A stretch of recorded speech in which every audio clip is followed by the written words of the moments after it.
Morning बच्चों, चलिए निकालिए क्लास 7 थर्ड हिंदी ग्रामर। हम लोग पढ़ चुके थे लेसन नंबर 7 वचन कंप्लीट कर चुके थे, है ना। अब आइए लेसन नंबर 8 मेरा आपका परिचय। कुछ नहीं है, आप अपने बारे में कॉपी पर इन सारी बातों को लिख कर दे देंगे, जिसमें आपको कौन कौन सा करना है लिख लीजिए। पहले बार में अपना चित्र लगाइए, ये नहीं करना, इसको क्रॉस कीजिए, चित्र लगाने वाला काम है।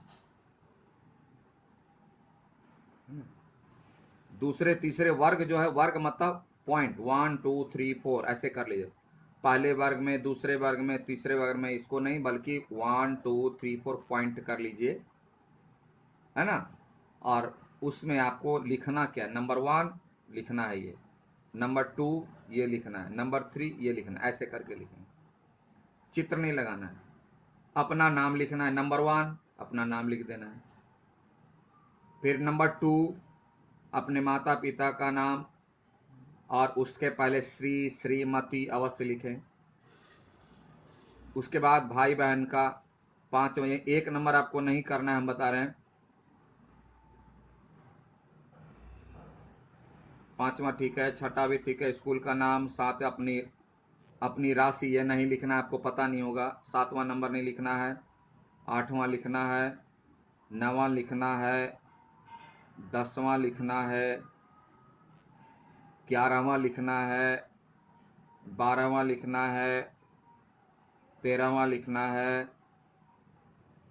14वां लिखना है। यानी आपको 1 नंबर और 7 नंबर नहीं लिखना है, बाद बाकी लिखना है। तो लिखिए कैसे, नंबर 1 लिख दिया, नंबर 2 ये क्वेश्चन के साथ, जैसे अपना नाम है ना, अपना नाम, उस पर नाम लिख दिए। फिर इस तरह से क्वेश्चन लिखते हुए आपको लिखना है, खाली सिर्फ 1 नंबर और 7 नंबर नहीं लिखना है। कोई दिक्कत कुछ नहीं है, बहुत हल्का है, बस यही है लेसन ये। इसके साथ साथ हम लोग सर्वनाम पढ़ेंगे, ये आप 1 पेज में कर लोगे या 2 पेज में। उसके बाद आइए सर्वनाम। सर्वनाम भी बहुत आसान है, वो भी हाफ पेज का है आपका चैप्टर। बहुत पहले से याद करते आ रहे हो, पढ़ते आ रहे हो।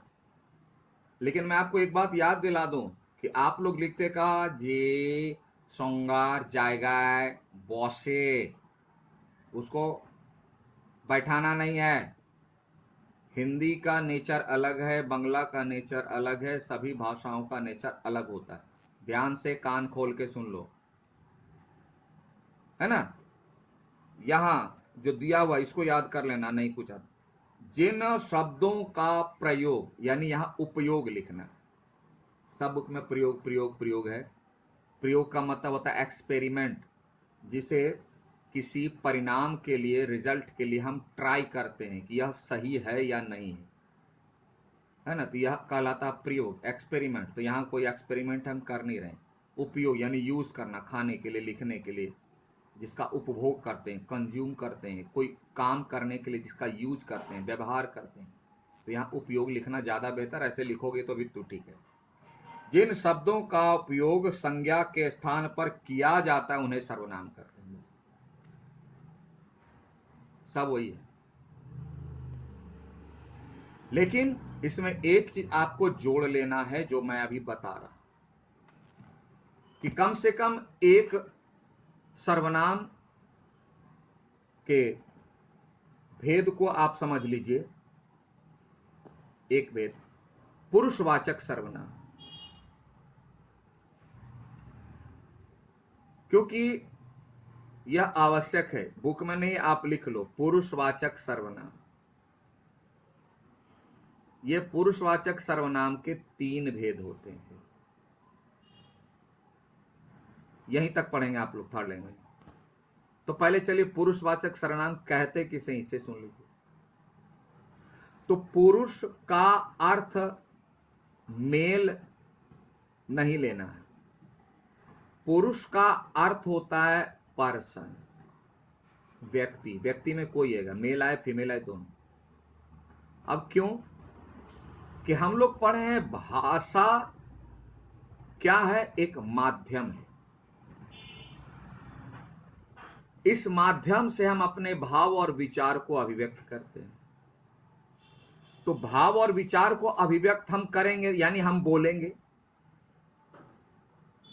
और जब हम बोलेंगे तभी जब कोई सामने सुनने वाला हो, और सुनने वाला है बोलने वाला है तो बीच में हम क्या बोलेंगे वह टॉपिक भी होना चाहिए। तभी भाषा यानी लैंग्वेज का कोरम पूरा होता है। लैंग्वेज का कोरम पूरा कब होगा? जब एक बोलने वाला हो, दूसरा सुनने वाला हो, और उन दोनों के बीच कोई टॉपिक हो। अगर तीनों में से एक गायब हो जाएगा तो भाषा का कोरम ही पूरा नहीं होगा। और ये तीनों को कहा गया पुरुषवाचक सर्वनाम। एक दूसरी बात यहां समझने की है कि जो पहला क्या होता है, जो बोलेगा, जैसे कल्पना करो अभी मैं बोल रहा हूं तो मैं किसको बोल रहा हूं? कोई सुनेगा नहीं, क्लास में टीचर आ गए, कोई है नहीं क्लास में, एक भी स्टूडेंट नहीं है, किसके साथ बोलेंगे? चुपचाप बैठे हुए हैं।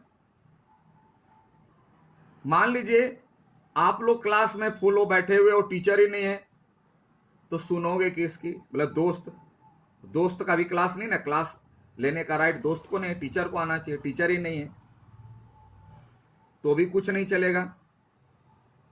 अगर मान लो टीचर भी है, बोलने वाले भी है, स्टूडेंट भी है, सुनने वाला भी है, कोई टॉपिक ही नहीं है, किस पर बोलेंगे? तो भी नहीं होगा। यानी जब तक बोलने वाला, सुनने वाला और इन दोनों के बीच कोई विषय यानी टॉपिक रहेगा तभी भाषा का कोरम पूरा होगा, अन्यथा भाषा का कोरम पूरा नहीं होगा। इसलिए इन्हीं तीनों को मिलाकर कहा गया पुरुषवाचक सर्वनाम। तीनों में नंबर 1 कौन है? प्रथम पुरुष, जिसको कहते हैं उत्तम पुरुषवाचक सर्वनाम, यानी बोलने वाला, यानी जो सर्वनाम बोलने वाला के लिए आता है वह आ गया उत्तम पुरुषवाचक सर्वनाम।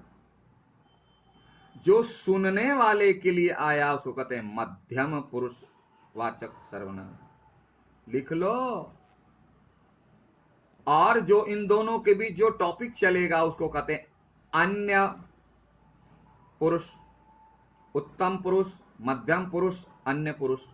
उत्तम पुरुष, मध्यम पुरुष, अन्य पुरुष। अंग्रेजी में कहते हैं first person, second person, third person, वही तो है। तो कम से कम आपको इतना याद रखना चाहिए। इसके बाद वाला नेक्स्ट क्लास, ये नेक्स्ट क्लास नहीं मतलब अगली कक्षा में, यानी क्लास 8 में। ये आप लोग जानते हो लेकिन हिंदी में इतने पढ़े। जैसे यहां देखिए जो चार्ट दिया हुआ है कि मैं, तू, आप, तो आप पता आराम से करते हो। जो बोलने वाले के लिए सर्वनाम होगा वह जाएगा उत्तम पुरुष। जो सुनने वाले के लिए यूज होगा वह आएगा मध्यम पुरुष। और जो टॉपिक के रूप में आएगा वह हो जाएगा अन्य पुरुष। जैसे वह है ना, किस, जिस, ये सब अन्य पुरुष में आता है। अंग्रेजी से कंपेयर कर लो, सेम है। First person, second person, third person. First person उत्तम पुरुष, सेकंड पर्सन मध्यम पुरुष, थर्ड पर्सन अन्य पुरुष। इतना आपको याद रखना है, आप बुक में करोगे, लिख लोगे। क्वेश्चन क्वेश्चन लिख लो इसमें। सर्वनाम के पुरुषवाचक सर्वनाम का भेदों सहित वर्णन कीजिए। मैं HW में दे दूंगा, ठीक है। तो आप क्वेश्चन में आ जाइए। अभ्यास में आपको करना है नंबर 1, 2, 3, 5 एंड 6। 4 नहीं करना, 4 नहीं करना है ना। 1, 2, 3, 5, 6 ये करना है। और 4 के लिए हम आपको अलग क्वेश्चन दे रहे हैं, 4 के लिए अलग क्वेश्चन दे रहे हैं, लिखना चाहे लिख लिया, मैं यहां भी दे रहा हूं। पुरुषवाचक सर्वनाम के भेदों को उदाहरण सहित समझाइए। इसमें आपको समझाना है क्या? उत्तम पुरुष, मध्यम पुरुष, अन्य पुरुष की परिभाषा देना, एक एग्जाम्पल देना है, समझा देना। फिर से बोल रहा हूं, नंबर 4 में लिखिए। 4 में ये क्वेश्चन जो है ना, नीचे दिए गए गद्यांश में सर्वनाम शब्दों को रेखांक, इसको हटा दीजिए और on the place of it right another question, पुरुषवाचक सर्वनामों के भेदों को उदाहरण सहित समझाइए। ठीक है, तो चलिए ये डेट लगा दीजिए, आज कंप्लीट हो गया है ना। Thank you, have a nice day. इधर देख लीजिए।